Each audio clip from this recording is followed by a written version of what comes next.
It's The Real News. I'm Dharna Noor in Baltimore, where it's currently almost 50 degrees outside just days before Christmas. 2018 has been a wild year for climate change. Climate records were broken. Climate reports grabbed headlines. We started off the year with one of the hottest Januaries ever, the fifth warmest in 138 years, since record keeping began, to be exact. 2018 saw record temperatures all over the globe. In northern Siberia, temperatures soared to 40 degrees above average, and parts of Algeria hit 124.3 degrees, the hottest temperature on record ever in Africa. Los Angeles hit its all-time high of 111 degrees in July.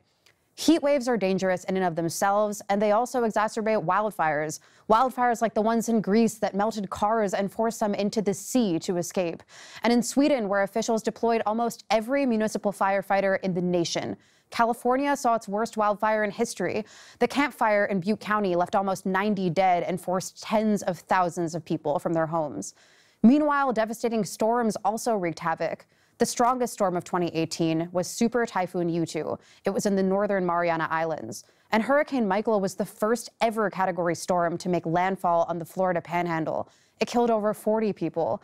This year, North Carolina also saw a hurricane the size of the whole state, and the Midwestern United States saw devastating floods. And that's just a taste of the apocalyptic conditions we saw all over the world.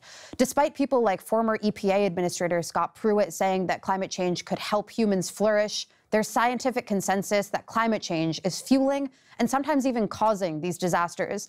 This year, report after devastating report issued dire warnings.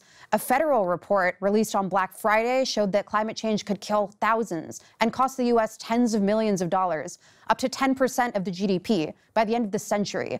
The Intergovernmental Panel on Climate Change showed that we may just be 12 years away from irreversible effects of climate change, ushered in by surpassing 1.5 degrees Celsius of warming over pre-industrial levels. And esteemed climate scientist Michael Mann told me on The Real News that that report was too conservative. Some officials have held meetings to take on climate change, but they too have been fiercely criticized.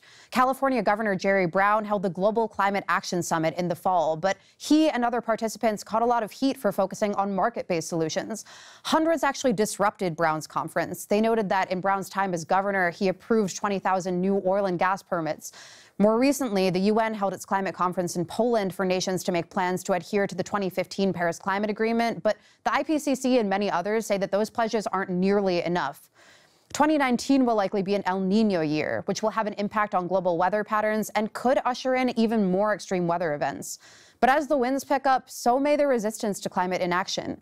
A movement is brewing on Capitol Hill to bring forth a Green New Deal, a plan to end the U.S.'s reliance on fossil fuels within a decade and create tens of millions of jobs in the process. Some are pushing for the Green New Deal to fight militarism and reject profit-focused proposals, too.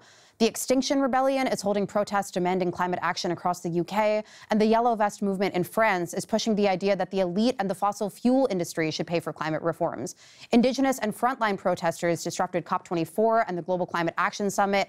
And this isn't to say that any of these movements are perfect or to say that we're endorsing them. It's to say that as the world faces disasters and holds demonstrations and releases reports and debates what real solutions are, we'll be there. Thanks so much for watching all of our climate coverage all year, and stay tuned for much, much more in 2019. This is just also a reminder that The Real News doesn't take any corporate funding or government funding and doesn't sell ads. So that means that we can really only make The Real News because of people like you. You can support us at TRNN.com. Thank you so much, y'all. See you soon. Hi, I'm Tracy Beal, the marketing director here at the Real News Network, and there's still time left in our end of the year fundraiser for you to donate. Donate now.